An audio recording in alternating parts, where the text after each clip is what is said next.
سجاوٹوں کی کوشش کرتے ہیں، اپنے لباس کو بہترین رکھتے ہیں، اپنے کپڑوں کو صاف ستھرا رکھتے ہیں، اپنے کپڑوں کو صاف ستھرا۔ التقوی هو التحلی بالفضائل، تقوی یہ ہے کہ اپنے آپ کو جس طرح ہم اپنے جسم کو سجاتے ہیں، ظاہری جسم کو، ایک انسان کا باطنی جسم بھی ہے۔ ایک یہ ظاہر ہماری باڈی ہے، ہمارا جسم ہے، اس کا ایک لباس ہے جو ہم نے پہنا ہوا ہے، یہ کپڑے اس کو چھپایا ہوا ہے۔ اور یہ کپڑے ہم نے کیوں پہنے ہوئے ہیں؟ اس لیے ایک تو جسم ڈھکا رہے، اور دوسرا جسم کی خوبصورت اور زینت پر دلالت کرتے ہیں۔ اور پھر ہم میلے گندے کپڑے نہیں پہنتے۔ کیوں نہیں پہنتے؟ کیونکہ لوگوں کی نظر پڑتی ہے، لوگوں کی نظر پڑتی ہے تو وہ کیا کہیں گے، اس نے میلے گندے کپڑے پہنے ہوئے ہیں، ملامت کریں گے۔ اس ملامت کے ڈر سے ہم اچھے کپڑے، اور ویسے بھی طبیعت نہیں اس بات کو مانتی، انسان کی فطرت اس چیز کو تسلیم نہیں کرتی۔ تو یہ ایک تو ظاہری لباس ہے، یہ ایک ظاہری لباس ہے جس پر نظر مخلوق کی پڑتی ہے، جس پر نظر، ایک یاد رکھیں اندر کا لباس ہے، ایک باطن کا لباس ہے، ایک دل کا لباس ہے، ایک من کا لباس ہے۔ وہ کون سا لباس ہے؟ وہ لباس ہے جس پر مخلوق کی نظر نہیں پڑتی، جس پر صرف خالق کی نظر پڑتی ہے۔ اور اس لباس کا ذکر قرآن نے کیا۔ اس لباس کا نام کیا ہے؟ آپ سوچ رہے ہوں گے، ان کو ہم کپڑے کہہ دیتے ہیں، مختلف ٹی شرٹس اور دیگر ہم نے نام رکھے ہوئے ہیں لباسوں کے مختلف۔ تو ایک اندر کا لباس جو ہے، باطن کا لباس ہے، اس لباس کا نام کیا ہے؟ رب نے اس کو نام بھی دیا ہے قرآن میں۔ اس لباس کا نام اللہ تعالیٰ فرماتا ہے وَلِبَاسُ التَّقْوَىٰ ذَلِكَ خَيْرٌ۔ وہ جو اندر کا لباس ہے، وہ جو باطن کا لباس ہے، جس کو رب دیکھتا ہے، وہ فرمایا وہ تقوی کا لباس ہے۔ وہ کون سا لباس ہے؟ بولیں وَلِبَاسُ التَّقْوَىٰ، وہ تقوی کا لباس ہے۔ تو اپنے آپ کو فضائل کے ساتھ سجا لینا، مزین کر لینا، آراستہ کر لینا، تو جو اندر کا لباس ہے اس کو اجلا رکھنا اور صاف ستھرا رکھنا۔ یہ لباس کا ایک ورڈ یوز کیا گیا ہے، اس سے مراد آپ نے حقیقی معنوں میں کپڑے مراد نہیں لینے۔ یہ جو لباس تقویٰ ہے، اس سے مراد دل کی کیفیت ہے، احساس باطن، اندر کا احساس ہے، اور انسان کے ذہنی خیالات ہیں، ان میں کس قدر شفافیت، صفائی، طہارت، پاک دامنی اور پاکیزگی ہے۔ یہ مراد ہے لباس التقویٰ سے۔ اور اللہ تعالیٰ فرماتا ہے ان اللہ لا ينظر الى اجسامکم ولا الى صورکم ولکن ينظر الى قلوبکم ونیاتکم۔ اللہ تعالیٰ فرماتا ہے میں تمہارے ظاہری جسموں کو نہیں دیکھتا، نہ ہی تمہاری صورتوں کو دیکھتا ہوں، ولکن ينظر الى قلوبکم ونیاتکم، میں تو تمہارے دلوں کو اور تمہارے دلوں میں چھپے ہوئے ارادوں کو دیکھتا ہوں۔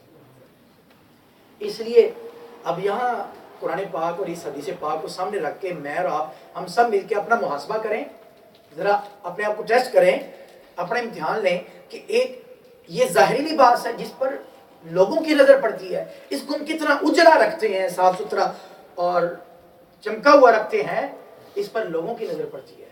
کیا کبھی اس لباس کے بارے میں غور کیا جس پر خدا دیکھتا ہے، جس پر خدا کی نظر ہوتی ہے؟ کیا اس کو بھی کبھی اجلا کرنے کی اور صاف ستھرا کرنے کا سوچا؟ ہم نے اس پہ غور کرنا ہے۔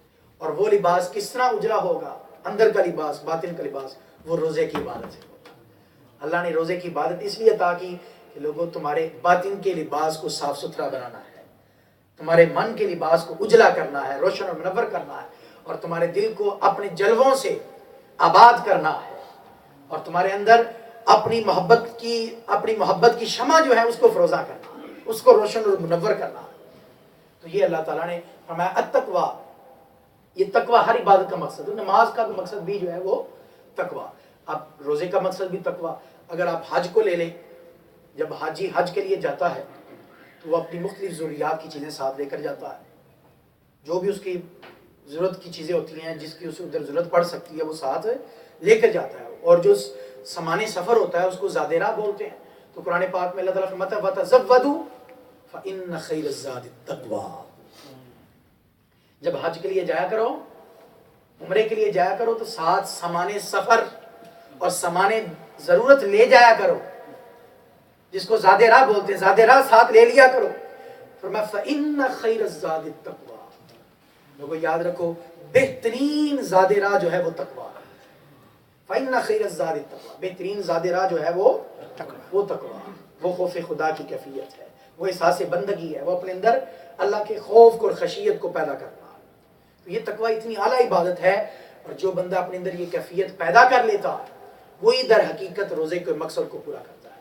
اگر روزہ رکھ کر بھی، بھوکا پیاسا رہ کر بھی ہم نے اپنے آپ کو گناہوں سے باز نہیں رکھنا، رب کی نافرمانیوں سے باز نہیں رکھنا، اور ایسے کام کرنے جس سے رب ناراض ہوتا ہے، تو یاد رکھیں ہم صرف بھوک اور پیاس ملے گی، اس کے علاوہ اور کچھ نہیں ملے گا۔ بندے کو بھوک اور پیاس کے علاوہ کچھ۔ حدیث پاک میں نبی کریم صلی اللہ علیہ وسلم نے فرمایا من لم یدع قول الزور، جو بندہ روزہ رکھ کر بھی، وہ صائم، جو روزہ رکھ کر بھی جھوٹ بولنا نہیں چھوڑتا، برائیاں نہیں چھوڑتا، فرمایا فلیس للہ حاجۃ ان یدع طعامہ وشرابہ او کما قال علیہ السلام، میں پھر اللہ کو کوئی ضرورت نہیں ہے اس کے بھوکا پیاسا رہنے کی، اس کے کھانے کو چھوڑ دینے کی، اس کے پینے کو چھوڑ دینے کی، اللہ کو کوئی ضرورت نہیں، اللہ کو کوئی حاجت نہیں۔ رب تعالیٰ کو کا تو مقصد جو تھا وہ روزہ عطا کرنے کا کہ انسان تیرے اندر پاکیزگی پیدا ہو، تیرا من صاف ستھرا ہو، اجلا ہو، تیرے اندر تقوی کا نور پیدا ہو، اور تیرے اندر احساس بندگی پیدا ہو، اور تیرے اندر یہ کیفیت ہمیشہ کے لیے دائماً پیدا ہو جائے کہ میرا رب مجھے دیکھ رہا ہے، میرا رب میرے ہر عمل کو جانتا ہے، وہ میرے ہر عمل سے واقف ہے، میری ہر حرکت سے وہ واقف ہے، وہ میرے ظاہر کو بھی جانتا ہے، میرے باطن کو بھی جانتا ہے، وہ میرے چھپے ہوئے رازوں کو بھی جانتا ہے، وہ میرے تمام خیالات، تصورات، سب ارادوں کو وہ جانتا ہے۔ یہ کیفیت کو پیدا کر لینا تقویٰ تھا، اور اپنے دامن کو گناہوں سے بچا لینے کا نام تقویٰ ہے۔ حضرت کعب رضی اللہ تعالیٰ عنہ سے ایک مرتبہ حضرت سیدنا عمر ابن خطاب المعروف فاروق اعظم رضی اللہ تعالیٰ عنہ، آپ نے پوچھا کہ تقویٰ کسے کہتے ہیں، یہ سوال کیا، تو حضرت کعب رضی اللہ تعالیٰ عنہ فرمانے لگے کہ عمر کیا تم نے کبھی کانٹے والی جھاڑیوں میں سے، خاردار کانٹے والی جھاڑیوں والے راستے میں سفر کیا؟ آپ فرمانے لگے ہاں میں نے سفر کیا۔ پوچھا جب آپ وہ جھاڑیوں میں سے گزرتے ہیں تو کیسے گزرتے ہیں؟ جب ہر طرف کانٹے والی جھاڑیاں ہوں تو اس میں سے کیسے گزرتے ہیں؟ تو آپ نے فرمایا میں اپنے کپڑوں کو سمیٹ کر اپنے دامن کو بچاتے ہوئے گزرتا ہوں تاکہ کانٹے نہ لگ جائیں، میرے کپڑے پھٹ نہ جائیں، میرا دامن پھٹ نہ جائے، تو میں اپنے کپڑوں کو سمیٹ کر، اپنے دامن کو سمیٹ کر اپنے آپ کو بچاتے ہوئے بیچ میں سے گزر جاتا ہوں۔ تو آپ نے فرمایا یہی تو تقویٰ ہے، یہی تو تقویٰ ہے کہ انسان اپنے دامن حیات کو، اب اس دنیا میں ہر طرف گناہوں کے کانٹے ہی کانٹے ہیں، ہر طرف گناہوں کے کانٹے ہی کانٹے ہیں، گناہوں کے جال بچھے ہوئے ہیں جگہ جگہ۔ اب گھر سے باہر نکلتے ہیں تو قدم قدم پر گناہ دعوت دیتا ہے، مختلف برائیاں دعوت دیتی ہیں، مختلف گناہ، مختلف نافرمانیاں انسان کو دعوت دیتی ہیں، اس کو بلاتی ہیں آؤ میری طرف، اور انسان کا پھر اندر جو انسان کا نفس بیٹھا ہوا ہے وہ اس کو مجبور کرتا ہے۔ یہ گناہوں کے کانٹے ہی کانٹے، گناہوں کے جاری جار، کہیں جھوٹ کا، کہیں چغلی کا کانٹا، کہیں غیبت کا کانٹا، کہیں بد نگاہی کا، کہیں بے حیائی کا، کہیں فحاشی کا، کہیں برے خیالات کا، کہیں برے تصورات کا، کہیں کم تولنے کا، کہیں کم ماپنے کا، کہیں دوسرے مسلمان بھائی کو دھوکہ دینے کا، دوسرے سے فراڈ کرنے کا، حرام کھانے کا، یہ مختلف گناہوں کے کانٹے ہیں۔ تو جو انسان اپنے دامن حیات کو ان گناہوں کے کانٹوں میں سے بچا کر گزر جاتا ہے وہ متقی اور پرہیزگار شخص ہے، اور اسی چیز کا نام تقویٰ ہے کہ انسان اپنے دامن حیات کو جو ہے وہ گناہوں کے کانٹوں سے بچا کے گزر جاتا ہے۔ جس طرح وہ جھاڑیوں میں سے سفر کرنے والا شخص اپنے دامن کو اور اپنے کپڑوں کو کانٹوں میں سے اور جھاڑیوں میں سے بچاتا ہے، فرمایا اسی طرح انسان، اور یاد رکھیں سفر جو ہے اس نے آخر ختم ہونا ہوتا ہے، سفر کی ایک منزل ہوتی ہے، اسی طرح یہ زندگی بھی جو ہے اس کی بھی ایک منزل ہے، یہ ایک سفر ہے جس میں سے ہم گزر رہے ہیں، اور یہ سمجھ لیں کہ گناہوں کے کانٹوں والی جھاڑیوں میں سے ہم گزر رہے ہیں، اور ہم نے اپنے دامن کو بچا کے گزرنا ہے، اپنے دامن کو، اس چیز کا نام تقویٰ ہے۔ اور تقوی کا مرکز کیا ہے؟ تقویٰ پیدا کہاں ہوتا ہے؟ تو آقا علیہ السلام نے فرمایا التقویٰ ہا ہونا، التقویٰ ہا ہونا، التقویٰ ہا ہونا۔ آقا علیہ السلام نے اپنے قلب اور سینہ مبارک کی طرف اشارہ کر کے 3 مرتبہ فرمایا تقویٰ یہاں ہے، تقویٰ یہاں ہے، تقویٰ یہاں ہے۔ یعنی تقوی کا مرکز انسان کا سینہ اور اس کا قلب اور اس کا دل ہے، کہ دل کے اندر انسان کے یہ خیال، یہ احساس، یہ تصور، یہ سوچ، یہ فکر پیدا ہو جائے کہ میرا رب مجھے دیکھ رہا۔ جب یاد رکھیں انسان ہمیشہ گناہ کرتا ہی تب ہے جب وہ یہ بات ذہن سے نکال دیتا ہے کہ میرا رب مجھے دیکھ رہا۔ اگر اس کے ذہن میں یہ بات ہمیشہ رہے کہ میرا رب مجھے دیکھ رہا ہے، تو یہ بات ہی اسے گناہ سے روک دے گی، یہ بات ہی اسے، اور اسی چیز کا نام تقویٰ ہے، اسی چیز کا نام۔ تو روزہ اللہ تعالیٰ نے کیوں فرض کیا؟ اللہ تعالیٰ نے روزہ اسی لیے فرض کیا کہ بندے یہ تمہیں تقوی کی دولت عطا کرنا مقصود تھی۔ اب جو بندہ یہ کیفیت اپنے اندر پیدا کر لیتا، جو بندہ یہ کیفیت اپنے اندر پیدا، احساس بندگی پیدا کر لیتا ہے، بندے ہونے کا احساس، اور رب کے مالک ہونے، رب کے خالق ہونے، اس کے رازق مطلق ہونے کا احساس اپنی ذات میں پیدا کر لیتا، اور یہ بات پیدا کر لیتا ہے کہ میں اس کا محتاج ہوں، وہ کسی کا محتاج نہیں ہے، وہی میرا مالک حقیقی ہے، میں نے اس کی پاک بارگاہ میں اپنی جبینی نیاز کو جھکانا ہے۔ جو بندہ یہ احساس پیدا کر لیتا ہے اس کے لیے انعامات کیا ہیں؟ اللہ تعالیٰ قرآن پاک میں مختلف مقامات پر انعامات کا ذکر فرماتا ہے۔ اللہ تعالیٰ فرماتا ہے وَمَن يَتَّقِ اللَّهَ يَجْعَل لَّهُ مَخْرَجًا وَيَرْزُقْهُ مِنْ حَيْثُ لَا يَحْتَسِبُ۔ فرمایا جو اپنے اندر تقوی پیدا کر لیتا ہے، خوف خدا کی کیفیت پیدا کر لیتا ہے، خشیت الہی پیدا کر لیتا ہے، رب کا ڈر پیدا کر لیتا ہے۔ اور رب کے ڈر سے مطلب یہ نہیں ہے، یہاں پر ایک میں یہ بھی عرض کر دوں، اس غلط فہمی کو دور کر دوں کہ رب کوئی ڈراؤنی چیز نہیں ہے۔ رب کا جب لفظ بولا جاتا ہے تو سکون ہی سکون ملتا ہے، رحمت ہی رحمت ملتی ہے، کرم ہی کرم ملتا ہے انسان کو۔ جب رب اتنی محبت، اتنی چاشنی، اتنی لفظ کسی لفظ میں نہیں ہے۔ حالانکہ دیکھیں ماں کا لفظ جب بولتے ہیں تو بندے کے سینے میں ٹھنڈ پیدا ہو جاتی ہے۔ تو جو رب ہے، جو 70 ماؤں سے بھی زیادہ مہربان، شفیق، کریم، رحیم، رحمان ہے، جب اس کا نام لیا جاتا ہے انسان کو کس قدر ٹھنڈک، سکون، کلیجے میں ٹھنڈ پیدا ہوتی ہے، اور ایک امید کی کیفیت پیدا ہو جاتی ہے کہ میرا رب مجھے محروم نہیں کرے گا۔ اس نے جگہ جگہ میں لا تک تمہیں رب جا۔ تو یہ رب سے ڈرنے کا مطلب کیا ہے؟ رب کوئی ڈرانے والی چیز نہیں ہے، نہ رب ڈرونی چیز ہے۔ رب سے جو جگہ جگہ قرآن میں حکم ہے، رب فرماتا ہے مجھ سے ڈرو، مجھ سے ڈرو، مطلب اس کی ناراضگی کا ڈر، اس کے عذاب کا ڈر،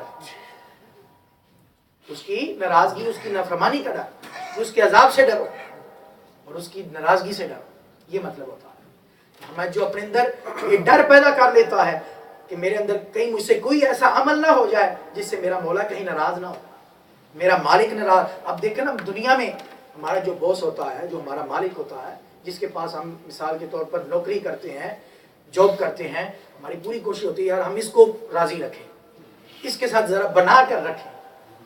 یہ دنیاوی لحاظ سے آپ دیکھیں نا، ایک مالک کے ساتھ، اپنے باس کے ساتھ، اپنے شیف کے ساتھ آپ کی پوری کوشش ہوتی ہے ہم بنا کے رکھیں، بگڑنے نہ دیں، کوئی ایسا مجھ سے کوئی ایسی غلطی نہ ہو جائے جس سے میرا جو ہے مالک، میرا باس مجھ سے ناراض نہ ہو جائے، کہیں میری نوکری مجھ سے نہ چھن جائے۔ یعنی اس دنیا میں کتنی فکر ہے اور کتنی ٹینشن ہوتی ہے اور کتنا ہم خیال رکھتے ہیں۔ ذرا سوچیے ایک لمحے کے لیے، وہ رب جس نے ہمیں سانسیں عطا کی ہیں، جس نے ہمیں وجود عطا کیا ہے، جس نے ہمیں صورت عطا کی ہے، جس نے ہمیں رزق عطا کیا ہے، دنیا کی مختلف نعمتیں، طرح طرح کی نعمتیں عطا کی ہیں، اور دنیا کو ہمارا خدمت گزار بنا دیا، مخلوق کو ہمارا خدمت گزار بنا دیا۔ والذی خلق لکم ما فی الارض جمیعا، اللہ تعالیٰ فرماتا ہے یہ جو کچھ بھی ہے انسان زمین میں، یہ سارا میں نے تیری خاطر پیدا کیا۔ یہ آنکھوں کے اندر چربی کے ٹکڑے میں نور پیدا کر دیا، قوت بصارت دیکھنے کی قوت پیدا کر دی، زبان کے گوشت کے ٹکڑے کو بولنے کی طاقت عطا کر دی، کانوں کی نرم و نازک ہڈی کو سننے کی طاقت عطا کر دی، چلنے کے لیے پاؤں عطا کر دیے، کام کرنے کے لیے ہاتھ عطا کر دیے۔ اتنی نعمتیں ہیں اس کی، اتنی وَإِن تَعُدُّوا نِعْمَتَ اللَّهِ لَا تُحْصُوهَا۔ اللہ تعالیٰ فرماتا ہے بندے اتنی نعمتیں ہیں تجھ پر، اتنی کرم نوازی اور اتنی عنایات ہیں کہ اگر تم ان کو گننا چاہو تو گن نہیں سکتے، احاطہ شمار میں نہیں لا سکتے، اتنی عنایات اور کرم نوازی ہے۔ تو جو ہمارا مالک حقیقی ہے، جو حقیقی صحیح معنوں میں جو مالک ہے ہمارا، اور جو ہمارا رب ہے جو ہمیں پال رہا ہے، جس نے ہمیں وجود عطا کیا، صورت عطا کی، ہستی عطا کی، ہونا عطا کیا، تو کیا اس کی ناراضگی کا ہمیں ڈر نہیں ہونا چاہیے؟ بولیں کیا اس کی ناراضگی کی فکر نہیں ہونی چاہیے؟ کہیں ہم سے کوئی ایسا عمل نہ ہو جائے کہ جس سے ہمارا مولا ہم سے ناراض ہو جائے، ہمارا رب، ہمارا مالک ہم سے ناراض ہو جائے۔ ہم دنیا کے معاملے میں اتنی فکر کرتے ہیں، تو جو رب جس نے سب کچھ عطا کیا ہے، کیا اس کی ناراضگی کی فکر نہیں ہونی چاہیے؟ بس یہی فکر جو ہے یہ تقویٰ ہے، اسی فکر کا نام تقویٰ ہے، اور روزہ ہمیں یہی فکر عطا کرتا ہے، روزہ ہمیں یہی فکر عطا کرتا ہے۔ روزہ فرض ہی اسی لیے کیا گیا کہ بندے تمہیں فکر لگانی مقصود تھی، تمہیں یہ فکر لگ جائے کہ کہیں مجھ سے کوئی ایسا عمل سرزد نہ ہو جائے جس سے میرا مولا مجھ سے ناراض ہو جائے۔ تو اللہ تعالیٰ فرماتے ہیں جسے یہ فکر لگ جاتی ہے، جسے یہ فکر لگ آج تو مثلا مزاج ایسے بن چکی ہیں، طبیعت ایسی بن چکی ہیں، لوگ پرواہ